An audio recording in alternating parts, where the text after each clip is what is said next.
안녕하세요. 남인정입니다. 성평등과 다양성 그리고 포용의 어린이책을 추천하는 오늘의 어린이책입니다. 서현주 선생님 나오셨어요. 안녕하세요. 안녕하세요. 네, 잘 지내셨나요? 네. 네. 지난 시간까지 우리 성교육 4가지 범주에 대해서 이렇게 알아봤는데 뭐였죠? 선생님? 네. 몸. 네. 임신, 출산, 육아. 그다음에 경계 존중과 동의, 여자답게 남자답게 말고 나답게. 이렇게 선생님이 주로 이제 강연하실 때 이렇게 사용하시는 범주에 대해서 어린이 책하고 관련지어서 알아봤어요. 오늘부터는 조금 범위를 확장하신다고 들었습니다. 네. 오늘 어떤 주제로 시작할까요? 지난 시간까지는 4가지 주제를 가장 일반적이고 또 다가가기 쉽고 짧은 시간에 전달하기 쉬운 그런 주제들을 말씀을 드렸는데 그것이 인문이라고 하면 오늘부터는 조금 심화 과정으로 좀 다뤄보려고 합니다. 네. 네. 그게 어떤 건가요? 그래서 저희가 오늘의 어린이 책과 유네스코 국제 성교육 가이드라인 이 2개를 함께 설명을 좀 드리려고 해요. 사실은 그 유네스코 성교육 그 가이드라인은 2018년에 나왔고 국내에 이제 번역이 돼서 들어왔었는데 그때 저희가 나다운 어린이책 사업을 할 때 그때 저희가 만들었던 기준 질문들 이것들이 있었는데 나중에 보니까 이 성교육 가이드라인과 저희가 만들었던 나다움 어린이책에 있는 기준 질문과 범주들이 잘 맞아 떨어지는 것을 알게 되었습니다. 그래서 이것을 같이 함께 들여다보면서 어떤 것들을 우리가 성교육에서 가르쳐야 하는가. 제가 첫 번째 시간에 말씀드렸던 게 우리나라에 성교육 커리큘럼이 없다라고 말씀을 드렸거든요. 그러면 무에서 유를 창조하는 것이 아니라 어떤 것을 기준으로 언제 무엇을 가르쳐야 하는가에 대한 그 참고는 바로 이 국제 성교육 가이드라인과 오늘의 어린이책이라고 할 수 있기 때문에 이 2개를 총체적으로 다루어서 함께 그리고 그림책, 어린이책도 함께 읽어보려고 합니다. 그러면 이 유네스코 성교육 가이드라인은 그 어떤 구성이나 어떤 기준을 가지고 있나요? 네. 이게 하나의 굉장히 긴 보고서예요. 근데 이걸 다 설명드릴 수는 없고 일단 유아부터 청소년기까지 올바른 성교육을 해야 한다. 그렇게 하기 위해서는 언제 무엇을 가르쳐야 하는지 왜 이것이 효과적인지 그것이 바로 가이드라인인데 그 안에서 저희가 내용 구성의 측면을 조금 더 자세히 살펴보면은 크게 8가지의 대주제로 나뉘어져 있고 그 밑에 또 하위 주제들이 있고 또 그 아래에 우리가 쉽게 말하는 학습 목표라고 하죠. 무엇을 알아야 한다. 어떻게 해야 한다. 어떤 태도를 가질 수 있다.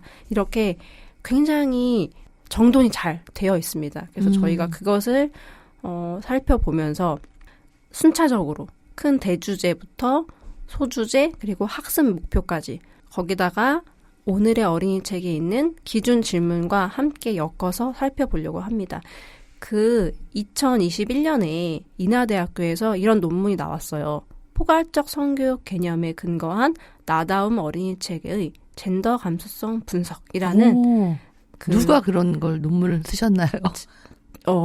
서지은, 양성은 선생님께서 네, 이런 것을 발표를 하셨습니다. 저도 한번 찾아봐야겠어요. 네. 그래서 이제 여기서 이제 분석하신 게 포괄적 성교육이 바로 이제 유네스코 성교육 가이드라인을 말하는 거거든요. 그래서 그 내용을 살펴봤더니 저희가 예전에 나다움 어린이 측에서 선정한 그 도서들이 이 개념에 잘 부합하더라. 결론은 그런 내용이에요. 그리고 어떤 책이 좀 많았고 어떤 주제에서는 조금 더 많은 책의 발굴이 필요하다. 이런 얘기였는데 저희도 사실 이 논문을 보고 조금 놀랐거든요. 진짜 그랬네. 일부러 그러려고 한 건 아닌데. 그러게요. 네. 사실 근데 그때 저희가 기준을 정할 때도 유네스코 그 성교육 가이드라인이 우리나라에 이제 가번역이 조금 되어 있었던 시기였더라고요. 나중에 보니까. 근데 실제로 이게 번역돼서 이제 돌아다니진 않았었던 시기여가지고 성평등이나 뭐 다양성 이런 거에 관련된 여러 논문을 저희가 리뷰했잖아요. 해외 논문이나 이런 거를 리뷰해서 어떤 중심 개념 혹은 거기서 어떤 것들을 아이들에게 함께 읽으면 좋을지 그런 주제들을 좀 도출하고 그런 작업을 사실 굉장히 촘촘하게 했었는데 나중에 가서 이제 보니까 굉장히 어떤 유사성, 네. 그다음에 기본 그 얼개, 네. 구성이 상당히 비슷하다는 생각을 했었거든요. 네. 그러면 이 유네스코 성교육 가이드라인은 그 범주, 카테고리, 주제를 어떻게 나누고 있나요?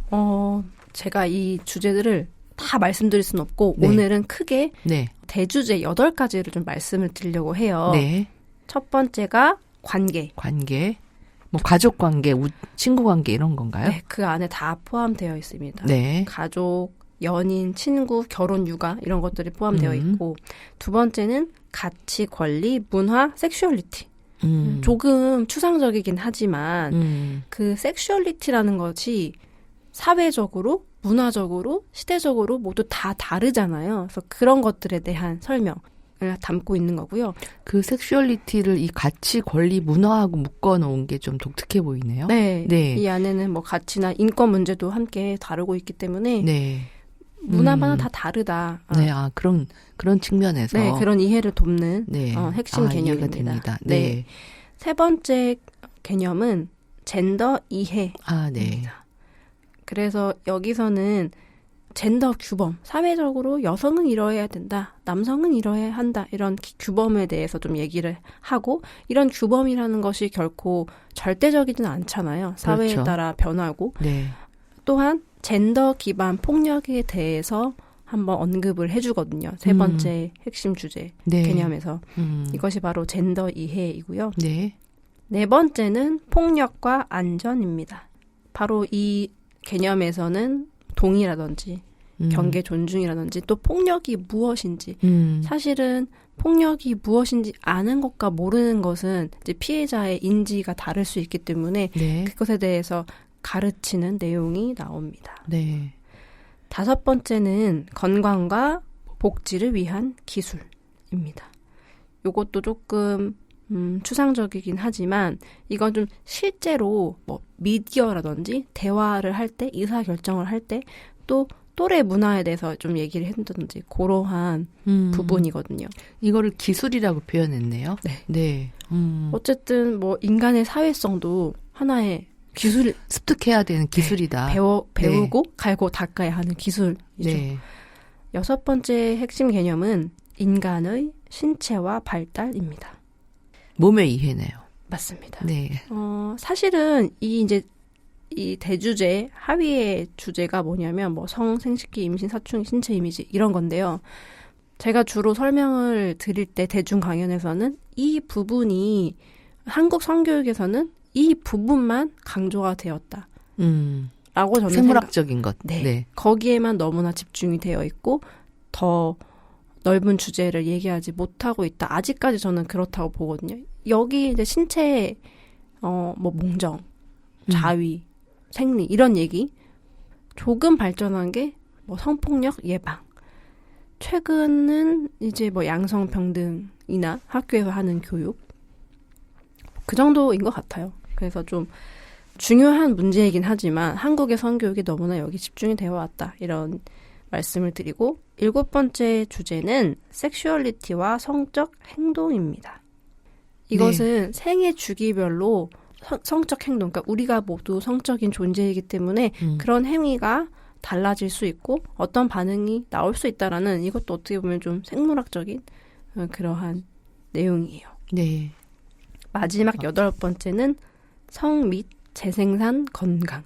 여기서는 이제 임신이나 임신 중단 또 뭐 에이즈나 그런 질병에 대한 지식들 그러한 얘기를 좀 하려고 하고 질병에 대해서도 예전에는 뭐 에이즈가 걸리면 뭐 거의 죽을 병이다 이렇게 나 생각했죠. 네, 예전에는. 그리고 그런 사람들을 좀 격리시켜야 네, 하고 네. 사회에서 뭐 네. 그런 인식이 있었지만 최근에는 사실 에이즈라는 질병이 많이 약으로도 예, 약만 먹으면 괜찮다고 하더라고요. 일반 사람 일상생활을 네. 다 할 수 있기 때문에 네. 그러한 오해들, 질병에 대한 성병에 대한 오해들 거기에 대한 좀 인식을 제고하는 주제입니다.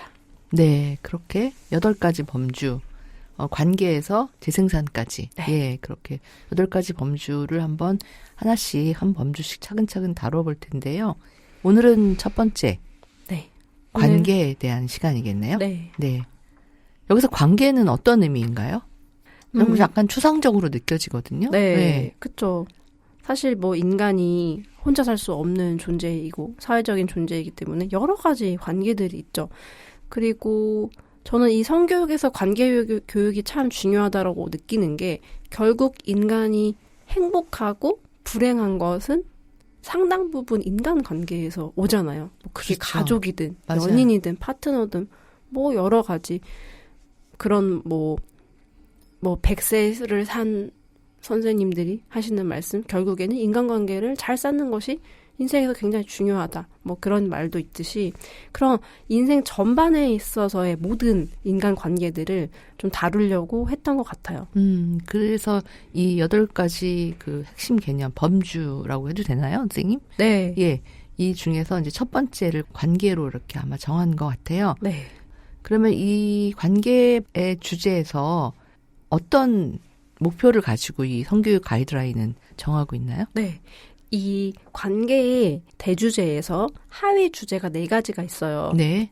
이것도 다 말씀을 좀 드려야 될 것 같은데 네. 하위 주제 첫 번째가 가족, 두 번째가 친구, 사랑, 연인, 세 번째가 관용, 포용, 존중, 네 번째가 결혼과 육아입니다. 그리고 이 소주제의 또 하위에 학습 목표들이 다양하게 제시가 되어 있어요. 그래서 그것을 모두 소개할 수는 없고 그 진짜 엄청나게 방대한 네, 교육 과정이네요. 방대합니다. 예. 정말 커리큘럼 그 자체이기 때문에 네.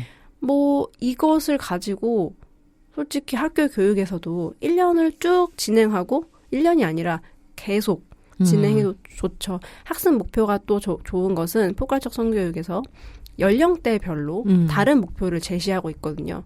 그래서 그러니까 1학년과 똑같은 관계를 다루더라도 네. 1학년과 6학년은 학습 목표가 다르고 그렇죠. 그 교육의 내용이 바뀔 네. 거 아니에요. 네. 그렇게 다 세분화돼서 제시가 되어 있다라는 말씀인 거죠. 맞습니다. 네. 그래서 거기에 대해서 좀 저희가 봤을 때 지금 우리에게 좀 필요한 것 그리고 한국 교육과정에서 놓치고 있는 것들 또 이것들이 좀 다뤄졌으면 좋겠다 하는 것들을 말씀을 드리려고 하고 그 학습 목표들 저희가 이제는 가장 아래에 있는 세부적인 학습 목표 그리고 오늘의 어린이 측에서 저희가 기준 질문으로 제시했던 질문들 중에서 국제 성교육 가이드라인과 잘 맞아떨어지고 다 있는 것들을 동시에 소개를 드리면서 거기에서 읽었을 때 좋은 도구로 사용할 수 있는 그림책들, 어린이 책들을 다시 한번 소개해 드리려고 합니다. 네. 그러니까 국제 성교육 가이드라인과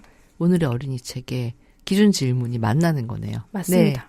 그러면 기본적인 거 좀 살펴봤으니까 일단 책부터 살펴볼까요, 선생님? 네. 네. 일단은 이 말씀을 드려야 될 것 같아요. 오늘은 네. 관계에서도 네. 가족 그리고 학습 목표는 국제 성교육 가이드에서 말씀드리는 학습 목표가 가족의 형태는 매우 다양하다. 입니다.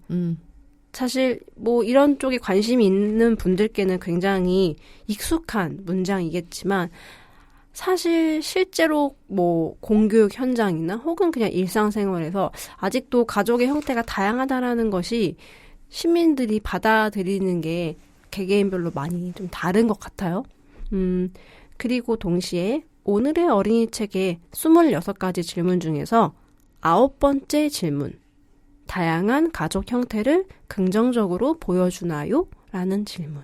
네. 이 두 개가 딱 맞아 떨어지죠. 저희가 이거를 이제 다양성 가치에서 가족 범주 첫 번째 질문으로 이렇게 설정을 했는데 이거를 이제 가족의 형태는 매우 다양하다. 네. 똑같은 얘기인 거죠. 맞습니다. 예, 여러 가족의 형태를 사실 근데 요즘은 조금 긍정적으로 보여주려고 애쓰는 그림책이나 동화가 꽤 많이 나오는 것 같기는 해요. 맞습니다. 한 5년 전에 저희가 처음 큐레이션 할 때 봤던 책보다 요즘은 그 수준이 좀 많이 네. 높아졌다는 느낌을 이해도가 높아졌다는 네. 느낌을 많이 받아요. 맞습니다. 예. 그리고 뭐 최근에 미디어에도 뭐 사유리 씨 맞죠? 가족이나 네네. 맞아요. 이렇게 정자 기증을 통해서 네.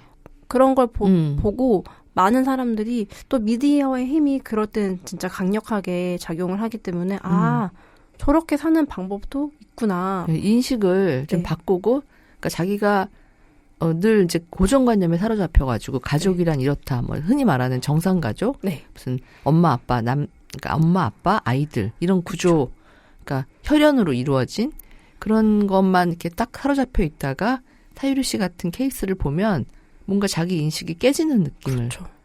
그런 배움을 받는 것 같아요. 사람들이 맞습니다. 그래서 그래 같이 살면 가족이지. 이런 생각을 좀 갖게 되는 것 같아서 네. 그럴 때 약간 쾌감을 느낀다고 할까? 네. 제 인식에도 이렇게 균열이 오는 그러니까요. 그런 것 같아요. 네, 그러니까 네. 그런 가족을 보고 어떤 사람들은 막 평가를 내리잖아요. 뭐 용감하다. 아니면 뭐 저렇게 하면 애가 뭐 불쌍하다든지. 근데 그런 것 자체가 편견이고 네. 평가를 판단을 내리지 않고 네. 그런 사람이 있구나. 네. 저는 특히나 선생님 말씀하신 소위 정상가족에 사는 어린이들 그리고 그 가족의 구성원들이 그런 다양한 가족을 더 많이 볼 필요가 있다고 생각을 맞아요. 해요. 네. 그게 전부인 줄 아니까. 그래서 네. 오늘은 2권의 책을 좀 본격적으로 소개를 드리려고 해요. 네. 첫 번째 도서는 커다란 포옹입니다. 그림책이고요. 제롬 류의 글그림 명회권 옮김 달그림에서 2021년에 나온 책입니다. 네. 네. 아마 프랑스 네. 작가님이신 것 같고 이 책의 독특한 점은 그림이 처음부터 끝까지 하나의 도형밖에 안 나온다라는 거죠. 아주 단순하게 느껴집니다. 네. 원밖에 안 네. 나오고 그 다음에 색깔도 뭐라고 하죠? 이런 원색. 네. 원색밖에. 삼원색, 거의 삼원색. 네, 거의 삼원색. 빨강, 노랑, 파랑이 기본이고요. 네. 가운데 주황이 이렇게 있는 그런 다트판 같이 생긴 게 표지에 이렇게 그려져 있습니다. 네. 저 주황색 원이 계속 그 면지와 속표지를 따라가요. 네. 어떤 의미가 있을 것 같습니다. 주황색 작은 원이 등장을 하는데 네. 첫 페이지부터 볼까요? 네, 한번 읽어보겠습니다. 네. 우리 아빠, 우리 엄마예요 라고 나와 있는데 왼쪽 페이지에는 우리 아빠, 커다란 원, 노란색 원이 등장을 하고 오른쪽에는 빨간색, 우리 엄마예요. 재밌게도 그 도형의 색깔과 글씨의 색깔이 같습니다. 네. 우리 아빠, 우리 엄마예요. 이쯤 되면 눈치를 채시겠죠. 앞에 왜 주황색 작은 동그리가 나왔는지. 어느 날 아빠와 엄마 둘은 만났고 서로를 정말 사랑했대요. 네. 이 장면에서 사랑했대요라는 그 부분에서 빨간 원과 노란 원이 합쳐집니다. 네. 교집합이 생겼어요. 맞습니다. 교집합. 벤 다이어그램에 교집합이 생겼습니다. 그러면 이제 색이 섞이게 되니까 주황색이 나오겠죠. 네, 등장했어요. 드디어. 네. 아빠와 엄마는 서로를 따뜻하게 감싸 안았어요. 이 부분도 굉장히 좋은데요. 그 안에 가장 가운데에 주황색 작은 원이 있고 그 둘레에 빨간색, 노란색, 빨간색, 노란색 반복적으로 이렇게 서로를 안는다는 그 어떤 개념을 동그라미가 이렇게 포괄되는? 네, 감싸 네네. 안고 있는 그런 네. 그림이 나와요. 그리고 엄마 뱃속에 내가 생겼어요. 딱 그려지실 것 같아요. 빨간색 동그라미 안에 작은 주황색 동그라미가 생겼습니다. 네. 이게 나예요. 주황색 이제 원이 등장을 했고요. 이렇게 셋이서 행복하게 가족을 지내면서 네. 빨강, 살았습니다. 노랑 큰 동그라미와 주황색 작은 동그라미. 네. 네. 이 제목이 커다란 포옹이다 보니까 이 내용에도 껴안는다, 안는다 이런 게 자주 등장을 하는데 이런 장면이 있어요. 나는 아빠가 우리를 팔로 꼭 안아주는 게 좋아요. 그러니까 이 그림에는 노란 동그라미가 왼 바깥에 외곽선으로 있고 그 안에 빨간 동그라미 제일 안쪽에 작게 주황색 동그라미가 있는 네. 그런 원 그림입니다. 맞습니다. 네. 그러다가 이제 중간에 이 앞에 노란색, 빨간색, 주황색 글씨만 등장을 하다가 갑자기 회색 텍스트가 등장을 해요. 점점 그 빛이 바라고 있어요. 슬퍼지고 있군요. 네, 슬퍼지고 있어요. 우리 부모님은 더 이상 예전처럼 서로 사랑하지 않는데요. 그래서 엄마와 아빠는 함께 살지 않아요. 이게 이제 회색으로 나오고 나는 둘로 갈라진 느낌이에요 하면서 주황색 동그라미가 반원 2개로 쪼개져 버립니다. 아, 네. 네. 어쨌든 이런 부모님의 이혼을 아이들이 저렇게 느낄 수 있다는 거죠. 몸이 네. 쪼개지는 것 같은. 그쵸. 네. 몸도 쪼개지고 마음도 쪼개지고 네. 이렇게 좀 상처를 받은 장면이 등장을 합니다. 네. 이제 그러다가 이제 이 아이가 처음에는 둘로 갈라진 느낌이었지만 나중에는 조금씩 익숙해진다라고 나와요. 아이들은 또 회복력이 회복되니까. 좋기 때문에 그렇죠. 또 그런 것도 있잖아요. 부모가 싸우면서 같이 사는 것보다 별거 하는 게 아이들의 정서에 훨씬 더 안정적이다. 따로 살면서. 네. 네. 그것이 반드시 흉은 아니니까요. 네. 아유, 그렇죠. 당연하죠. 네, 네. 예전에는 그런 것이 네. 마치 흉처럼 느껴지던 시절이 있었기 때문에 네. 그러던 어느 날 또 이야기에 갑자기 좀 반전, 한 전환점이 찾아옵니다. 엄마는 나에게 또 다른 아빠를 소개해 주었어요. 그럼 이 새로운 아빠는 무슨 색깔?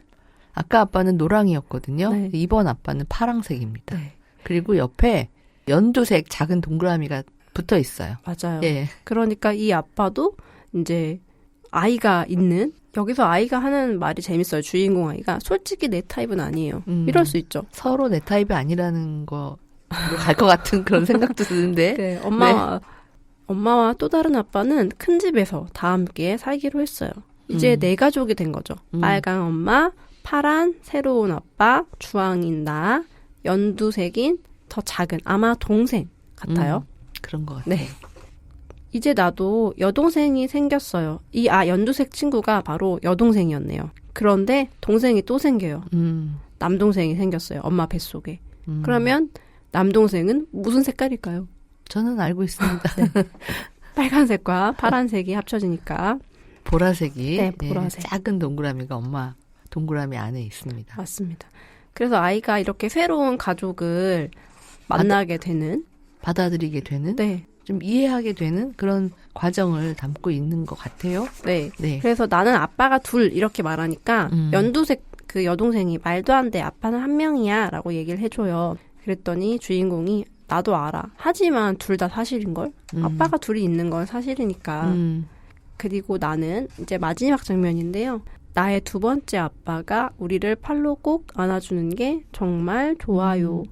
이 텍스트도 빨간색, 주황색, 파란색, 연두색 이렇게 여러 가지 그 가족의 색깔이 섞여 있거든요. 그래서 네. 마지막에 파란색 아빠가 크게 안아주면서 커다란 포옹이네요. 네. 그래서 맞습니다. 네. 커다랗게 포옹을 하는 장면이 나옵니다. 뒷면지가 멋있는데요. 네. 뒷면지는 여러 개의 원들이 있는데 색이 다 달라요. 그러니까 어떤 거는 노랑과 파랑, 어떤 거는 회색, 어떤 거는 파랑과 보라 이런 식으로 이게 이제 원 하나가 하나의 가족인 것 같아요. 네. 그래서 이렇게 가족은 다양하고 서로 다르다 이런 네. 거를 알 수 있게 그림으로 아주 쉽게 표현이 되어 있습니다. 네.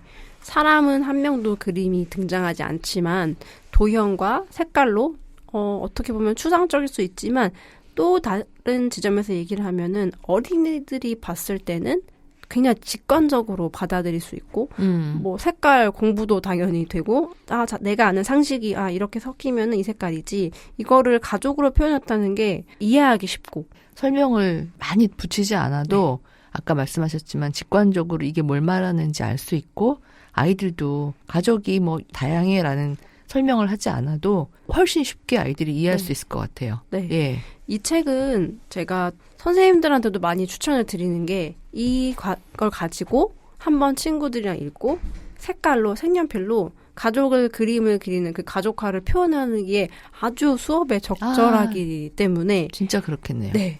근데 이제 조금 그런 건 있는 것 같아요. 유의할 점은 내일 지금 현재 가족을 그려보세요 보다는 내 미래의 가족을 표현해 보는 게 더 좋을 수 있다. 왜냐하면 또 분명히 교실에는 당연히 이혼한 가정도 있고 비율상 당연히 존재할 수밖에 없거든요. 그렇죠. 그리고 같이 살지 못하는 아이들도 있기 때문에 여러 가지 상태가 있기 때문에 저는 그렇게 아이가 선택할 수 없는 현재의 가족에 집중하는 것보다는 내가 나중에 꾸리고 싶은 가족이 무엇인지, 어떤 가족을 꾸리고 싶은지 거기에 대해서 조금 확장해서 이야기해보고 그림으로 표현해보는 것도 추천드립니다. 선생님들 직접 혹시 이걸로 어린이들하고 활동해 보셨나요? 네. 아이들이 네. 좋아하고 이해를 잘 하고요. 저는 그렇게 미래 가족을 그려보는 걸로. 만약에 지금 현재 가족은 뭐 그리고 싶으면 뭐 그려보세요 하는 것 했더니 아이들이 좋아하는 색깔 활용해서 쉽게 잘 하더라고요. 이 작가 제롬 류에라는 작가는 마다가스카르에서 태어났대요. 그래서 오. 프랑스에서 미술을 공부하고 지금은 니제르에서 가족과 함께 살고 있다. 그런데 이제 주로 서로 다름을 인정하고 또 편견을 갖지 않도록 하는 그런 책들을 많이 쓰고 있다라고 말하네요. 이 작가의 다른 작품도 비슷한 것들이 소개된 것이 있습니다. 네. 네. 책 뒷표지, 제가 책을 지금 보고 있는데 뒷표지 보니까 엄마 아빠는 서로 사랑했고 곧 내가 태어났어요. 그런데 엄마 아빠는 더 이상 사랑하지 않는데요. 이제 엄마 아빠는 함께 살지 않아요. 나는 조금씩 그 삶에 익숙해져 갔어요. 그러던 어느 날 나에게 두 번째 아빠가 생겼어요. 라고 주황색 동그라미가 이렇게 말하는 그런 거가 뒤에 간단하게 써 있고요. 책이 네모진 정사각형 판형이에요. 양장본이고 아이들과 함께 이런 활동을 한번 해보고 싶다 하시는 분들은 한번 이렇게 찾아서 해보시면 좋을 것 같아요. 선생님 여기 굉장히 예쁜 스티커 많이 붙여놓으셨네요. 네.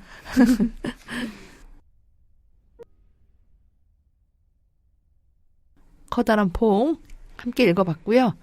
두 번째 책 볼까요? 두 번째 책은 국내 도서예요. 나는 엄마가 둘이래요라는 책입니다. 네, 정설이 글그림 노란 돼지에서 2021년에 나온 작품입니다.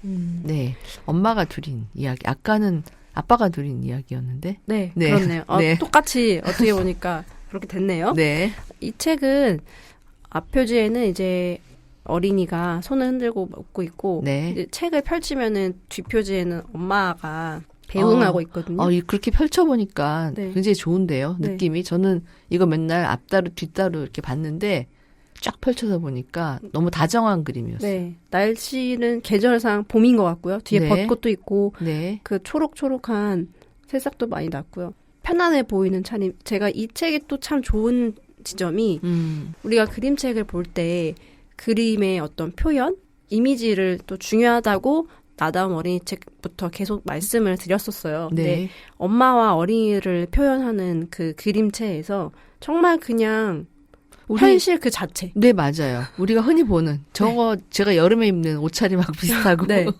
네, 반바지 무릎까지 오는 반바지에 반팔에 슬리퍼 신는 엄마가 네. 머리 뒤로 질끈 묶고 그러니까요. 네, 딸에게 이렇게 한 손 흔들어서 잘 다녀와 하는 그런 그림이에요. 저는 이 엄마의 통통한 팔과 네. 이 복부 이게 네. 참 좋거든요. 약간 볼록한 네. 네, 거의 얼굴 굉장히 보기 좋아요. 네, 얼굴 좋고 딸도 이렇게 단발머리에 너무 이렇게 귀엽게 즐겁게 웃으면서 어디론가 한국의 어린이입니다. 네, 즐겁습니다. 아주. 네. 그런데 아이들이 소꿉놀이를 하고 있어요. 놀이터에서. 네. 그래서 그 소꿉놀이를 하면서 흙도 가지고 오고 꽃잎이랑 나뭇잎이랑 가지고 와서 나는 아빠, 나는 엄마, 나도 엄마 이렇게 얘기를 하거든요. 주인공 아이가 나도 엄마라고 했어요. 그랬더니 친구들이 어떻게 엄마가 둘이냐 이렇게 물어요. 엄마는 하나여야 돼. 그러니까 너는 그냥 아기해. 우리 지금 소꿉놀이 가족놀이를 하니까. 그랬더니 주인공 어린이가 아니야. 나도 할 수 있어. 우리 엄마가 그러는데 나는 엄마가 둘이래. 갑자기 선언을 합니다. 이 아이가. 그랬더니 옆에 그 친구들의 표정이 굉장히 뭐랄까. 항의하고 막 놀래고. 너무 놀랐어요. 입이 떡 벌어지고. 그렇죠. 뭐? 이렇게 하면서. 이 그림 너무 귀엽고 네. 예뻐요. 네. 그냥 그 어린이의 모습을 너무 잘 그려내가지고 귀엽습니다. 주인공 여자 어린이는 나는 엄마가 둘이야. 우리 집이 그래. 그렇게 얘기하니까 그 같이 놀던 아이들이 입을 떡 벌리고 놀라는 게 한 명 가득 있습니다. 네. 펼치면 전체가 주인공 여자 어린이 네. 모습이에요. 맞아요. 그래서 이런 봄날에 이 어린이가 아 정말이에요. 나는 엄마가 둘이래요. 한 번도 본 적 없는 엄마는 어떤 사람일까요? 라고 혼자 질문을 합니다. 이제부터 이제 어린이는 엄마를 상상해요. 한 번도 본 적 없는 그 엄마.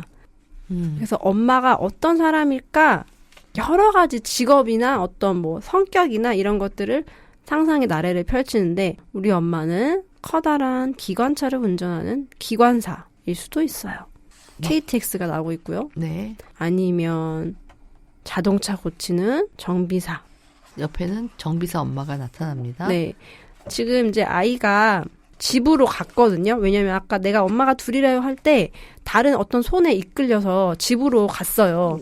그래요. 네. 그 벚꽃 흐드러진 동네에서 네. 누군가 아이를 데리고 집으로 갔는데 네. 거기서 혼자 자기가 놀이를 해요. 스스로. 놀이하면서 내 엄마는 한 번도 본 적이 없는 엄마는 어떤 엄마일까를 상상하는 네. 거죠. 그래서 왼쪽에는 아이가 실제 놀이하는 모습, 오른쪽에는 머릿속의 상상. 기차 놀이를 하면서 기관사를 상상하고 자동차를 가지고 놀면서 정비사가 된 엄마를 상상을 합니다. 그리고 악어 인형과 같이 놀면서 혹은 사육사가 아닐까? 아마 제인 구달 그런 그림 같아요. 네, 그런 영장류를 안고 있는 네. 여성이 오른쪽에 그려져 있습니다. 네. 이렇게 계속 상상을 합니다. 어떤 직업일까요? 그러다가는 또 이런 장면도 있어요. 우리 엄마가, 진짜 엄마가 이래야 밥 먹게 얼른 장난감 정리하렴. 이 아이가 이래예요. 밥 먹게 이제 치워라. 아까 지금 자동차도 갖고 놀고 인형도 갖고 놀고 어질러놨어요. 하나도 안 치우고. 그랬더니 우리 엄마는 나한테 잔소리하지 않는 상냥한 천사일까요? 라면서 또 엄마의 성격을 상상을 합니다. 이런 식으로 계속 아이가 모델일 수도 있고 요리사일 수도 있고 실제 그 집안에서 아이가 활동하면서 상상하는 모습 계속 이어지네요. 네, 계속 이어집니다. 그림이 아이의 활동 모습이 아주 다이내믹합니다. 네.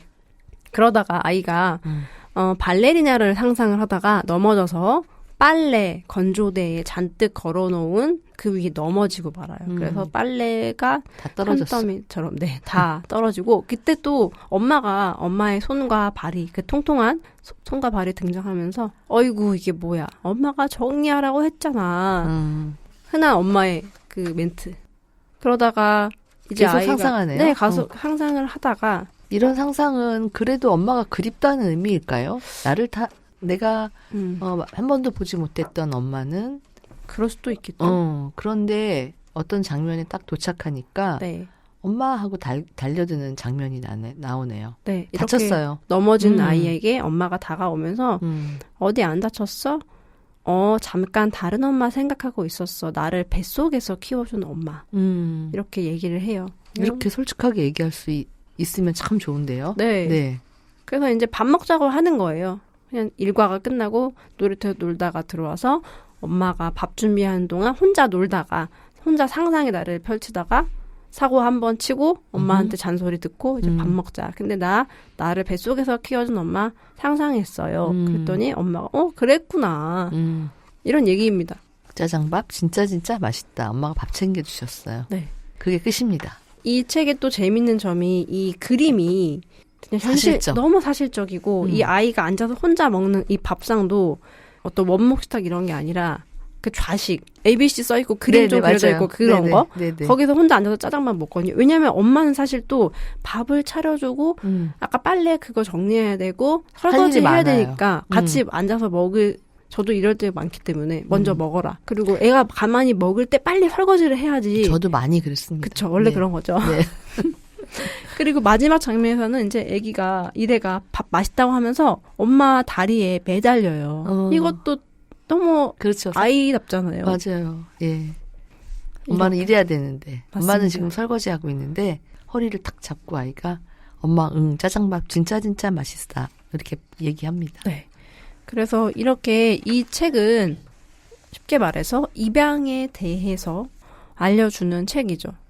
저도 어디선가 그런 다큐멘터리 입양한 가족에 대한 다큐를 잠깐 본 적이 있는데 제가 아까 그 중간에 나한테 잔소리하지 않는 상냥한 엄마일까요? 애가 상상을 했잖아요. 그래서 그 장면을 왜 넣었을까 작가님이 생각을 좀 해보다가 그런 입양된 가족에게도 편견이 있더라고요. 언제나 사랑만을 줄 친절한. 것이다. 언제나 친절하게. 그거는 좀 그럴 수 없죠. 사람이 같이 살다 보면 당연히 짜증나고 화 낼 때 있고 그거랑 비슷하게 제가 요즘에 그런 맘카페 신조어 중에서 이런 걸 봤어요. 뭐냐면 엄마표 공부를 가르치는 거예요. 가르치다가 너무 화가 나서 친자식 인증했다? 뭐 이런 얘기가 있더라고요. 저도 그게 정확하게 이해는 안 되는데 화를 내야지 친자식인 것인가? 모르겠어요. 그런 의미인가요? 네. 그 이상한 조금 처음 근데 듣는 굉장히 비유예요. 지금 3040 그 맘들에게는 많이 흔히 쓰이는 표현이에요.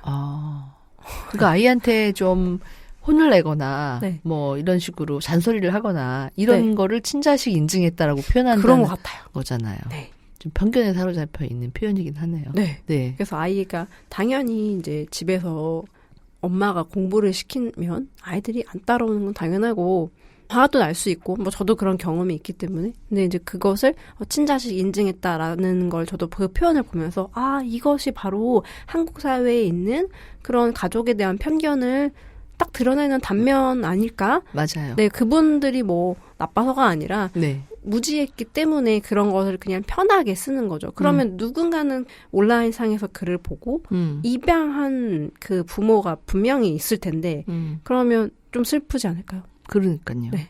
그런 유행어들이 네. 그런 걸 담고 있을 때가 많아요. 편견 같은 거. 그다음에 어떤 일방의 폭력적인 태도를 그냥 이렇게 표현해가지고 막 함부로 쓰여지는 경우가 사실 굉장히 많죠. 네. 그래서 당황스러울 때가 있는데 이것도 좀 그러네요. 막상 듣고 보니까 그런 표현 전 처음 들으니까 그림을 그린 이 정소리 작가 자료를 보니까 스스로를 평범한 엄마, 아내, 딸, 며느리이자 동네 아줌마입니다. 이렇게 표현했어요. 그리고 이 책 외에도 다른 작품들이 있는데 그래서 이렇게 표지에 보였던 그 자연스러움. 네. 예, 동네에서 흔히 본인도 그렇고 다른 분들도 그런 걸 잘 표현한 것 같아요. 네, 저도 그래서 그 부분이 참 좋고 작가님이 이렇게 정말 있는 그대로 저는 이 책이 수출이 됐는지 잘 모르겠지만 좀 많이 됐으면 좋겠어요. 이런 한국에 실제는 요렇게 살고 있다.